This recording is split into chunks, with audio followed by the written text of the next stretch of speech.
This morning, I'm with Mike Studer. He's the state apiarist. Knows this stuff. I've learned a lot from him over the years. It's a pretty neat job, I think you've got, and you're the only one in the state that, yeah, right. State. And Mike McClanahan's with us, the Tennessee Department of Transportation. It's good to have him on because they've got, I think, a fantastic program, Pollinator habitat program, to help foster and improve things for pollinators, bees, butterflies, all that kind of stuff. Right. So as we went to the break, just for folks, and we'll get to some calls in a moment, we were talking about the types of plants maybe that, depending on where you live, you might want to consider planting. You say you want to plant as many native plants, don't bring invasive species. Where do you go to maybe get some of this info? Yeah, so there's a really good resource on tnpollinators.org. It's the website that houses our pollinator habitat program, and there's a tab under there that's called revegetation tool.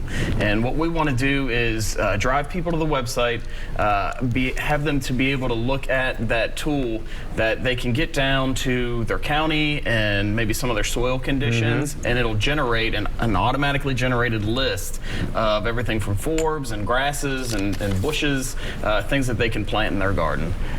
Inversely, what are the things you should not do to make sure you protect bees? Pesticides, talk about that. Some of the stuff you might spray in your yard and your garden, depending on what you need. If you're using pesticides, make sure you read the label and follow the label. Make sure you do everything the way you're supposed to. As long as you're following the label and you're not going off label and spraying at different times. You don't spray when bees are flying, which means that you spray either the first half hour of the morning or the last half hour of daylight. Because bees are usually back in by then. You want to make sure that whatever you're spraying is dry before bees or pollinators get to the flowers. And you don't want to spray any flowers. If you got fruit trees or something you're going to spray, go out and mow the day before and cut all the clover down, cut all the flowers out that are in the grass. Good advice. And then go out and spray. Yeah. So just follow the labels and you should be good. What is the law when it comes to bees in Tennessee in terms of killing them? In killing them, it's illegal to kill free-flying bees. You can't put any pesticide out or spray any free-flying bees that are on any bushes or anything like that. If they're a nuisance, say in your house, if they come in your house or they're a tree out right outside your house or something and they're causing a problem for you, we prefer that you call and get the number of a local beekeeper to come and take them out. But if there are cases where that can't be done, where structurally you can't get in there and get them out, and you have to have a pesticide company come and get them. A lot of times the pesticide companies will give me a call and I'll send them a letter saying that they can go ahead and kill them. Right, and you'll find most pesticide companies, exterminators or whatever, don't want to do it, will not do it, and I get the same very calls. And I encourage you, and I understand, if it's in the wall of your house. I had a call once from a woman who said her wall was bleeding honey. The hive had been in there so long. It was coming through the drywall. And I totally understand that that's not a livable situation. No. That has to be removed, and I sympathize. And so my neighbor and I haven't done this in a while. We go out and do it. We don't charge a darn thing. I'm like, I just want to protect these bees.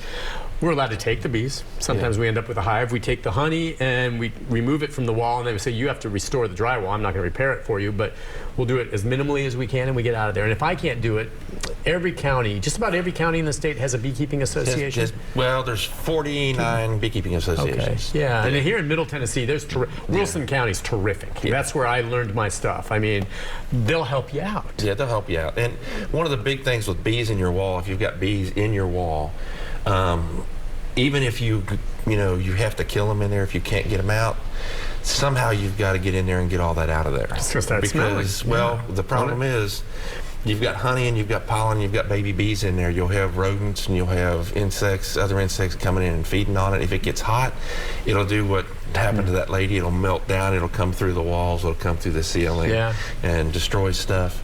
And there's even been cases where rodents, where mice have got in there and chewed on the electric wires and caused house fires. Okay.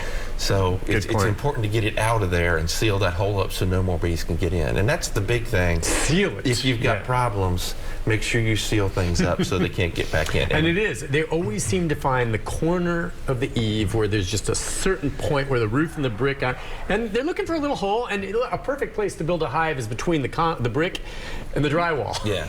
And they get in there, and then it's a real pain to get to it. Yeah, it's easier to come in from the drywall. And don't ever go in and seal them from the outside inside before you get them out of there. We had a guy over in East Tennessee that went around, spent a whole weekend sealing his house up, the eaves of his house, because there were yellow jackets coming in.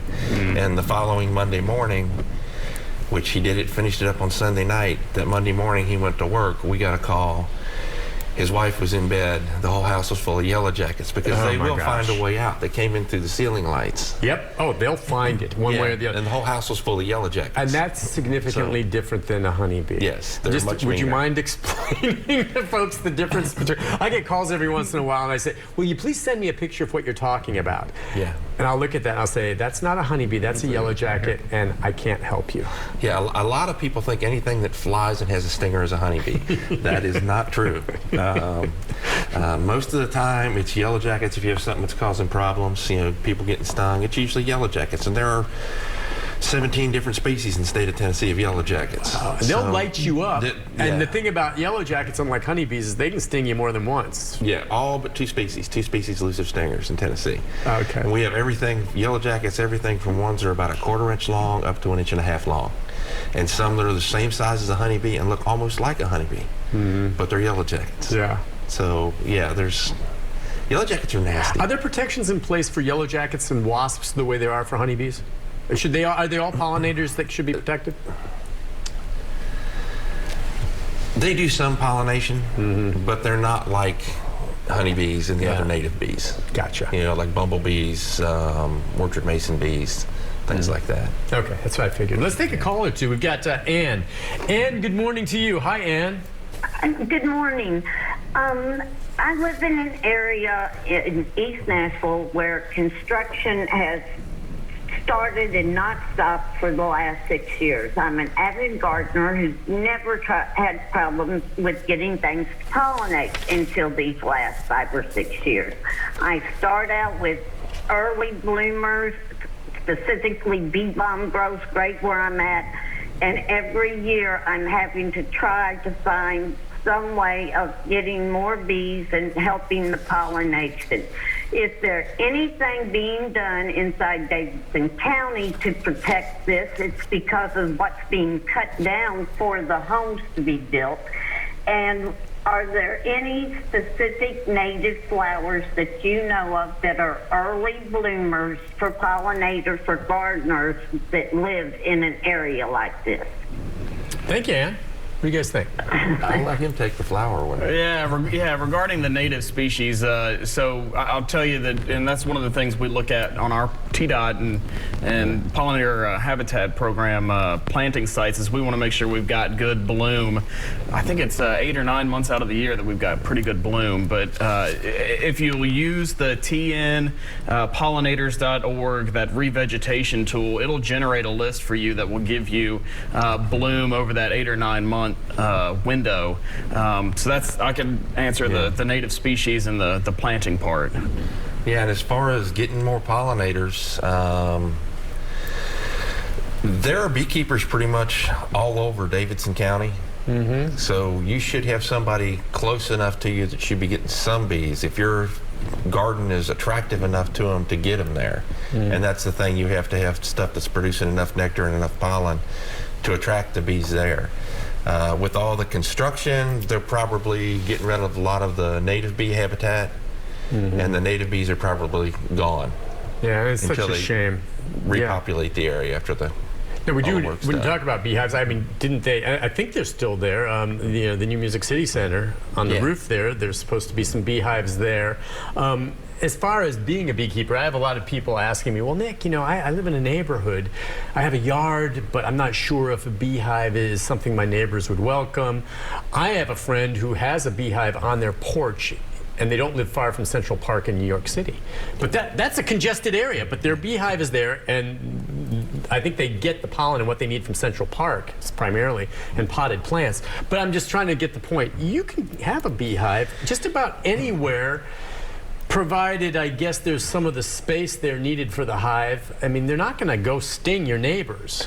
No, they're generally going a distance away from the hive. Up to a mile? Up to 8 miles. Up to 8 miles, searching for pollen. Yeah, searching for pollen. Normally, they'll go up to 2 miles unless they can't find anything. That's their general distance that they want to go. But they can fly up to 8 miles. But could you have one in your neighborhood? What do you think? What would you tell someone that said? We have every city in the state of Tennessee has them inside the city limits.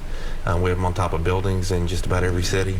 I know I've got one guy in Memphis that his backyard is probably maybe 30 foot wide and 15 foot deep.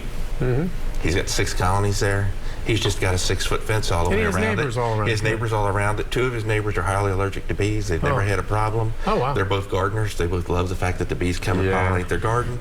The bees fly up and over the fence. So as long as you have something that's going to get the bees to fly up and over, get them above people's head height, you're okay. You know, the bees are going to fly up and out. Yeah. Mike, you know, another potential solution is like a bee hotel for solitary bees. I know we're talking a lot about bees, but having a bee hotel is something that, you know, it's not going to take up a lot of space. It's totally something that you could do in a neighborhood, and those solitary bees. What does that mean? What do you mean solitary bee hotel? What is that? It's native bees. Basically what it is a block of wood with little tubes stuck in it. Okay, so that's for solitary bees. It's not for honey bees. It's not for honey Correct. bees. Oh yeah, I've seen what you're talking about, and that works too. Yeah, we have some of those. That would be a really good way to get, I think, folks into your yard, into your neighborhood, that aren't going to, you know, they're not going to be that obtrusive. No, they're not. Yeah, they're good. And a lot of people actually have them in their yard, and they'll call, and even though they're gardeners and they're flower beds, they'll call and they'll say, hey, I've got these bees coming up out of the ground all over the place. And it's some of the digger bees. They're normally little black bees, about a quarter to 3/8 of an inch long. And they'll build little tubes in the ground, and you'll go outside and you'll just see all these little bees flying up, you know, out of the ground, and it kind of freaks people out, but they don't bother you. They don't. Most of those are stingless. Yeah, just don't. Listen, we'll take a break on that. We got more calls. We got to take this break. Yeah, we'll talk more about that, and I'll talk about the trick I use to make sure my neighbors have no problem with my bees. It works every time. We'll be right back after this.